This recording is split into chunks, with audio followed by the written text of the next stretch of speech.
at a bunch of pictures as well. Started getting a little carried away probably, but I couldn't help it. I'm like, I posted one with Paul. It shows him falling off of his horse, and I say, seriously?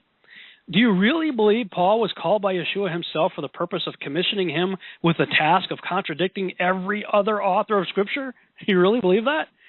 Do you really think he was led to Arabia, as Galatians 1 tells us, and Galatians 4 tells us that Mount Sinai is in Arabia?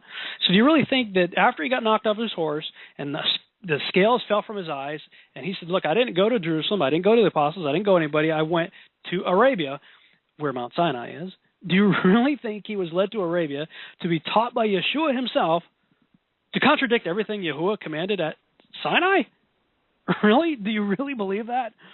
Do you really believe Paul taught that Gentiles would be grafted into Israel only to then cause that same Israel to then go against everything Yahuwah said would be a statute to them forever?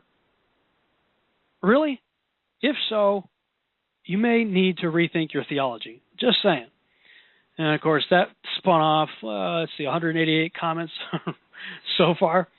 So then I put another one. I said, okay, I don't buy dispensation theology because, and I got a picture of Yeshua, and there's a caption. It's a picture of Yeshua like at the Passover meal, some would say the Last Supper, with his followers around him listening to him. And I got a caption saying, Jesus never said, okay, guys, here's the deal.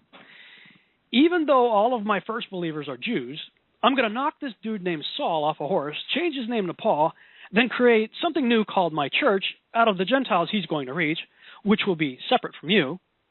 And I'm going to get this Paul dude to write a bunch of books that will totally contradict everything you've ever been told my Father wants you to do.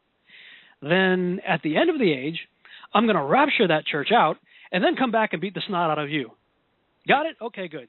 See you soon. Bye-bye now, and shalom. Yes, it was intentionally meant to be over the top. In the caption I wrote, maybe, I don't know, perhaps this picture's over the top, but sometimes I think it takes the ridiculous to illustrate the obvious flaw in a certain point of view.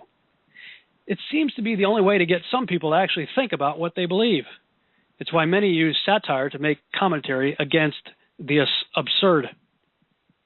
Reading through the many responses I get from Christians to just about anything I post concerning, gasp, actually obeying God, I can see that the problem really seems to stem from dispensation theology. It has done much damage to the understanding of Scripture. In my opinion, you simply cannot separate the church from Israel and expect to have any idea what the Scriptures or Paul are saying. Dispensation theology ignores Stephen's testimony in Acts 7:38.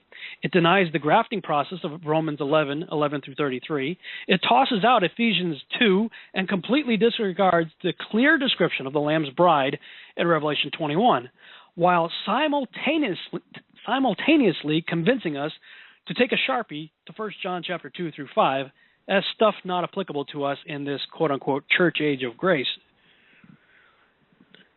Now, by way of disclaimer, I do not believe Paul was a heretic who contradicted everyone else in the Bible. I believe he was in perfect harmony with all of them, and I absolutely love the writings of Paul. Thus, all I can say is I'm really glad Yeshua never said nor taught anything even remotely close to this, as what I've depicted in this picture. Since he did not, I have to wonder why so many essentially teach and defend exactly this sort of theology. It literally boggles my mind. And that's why I had to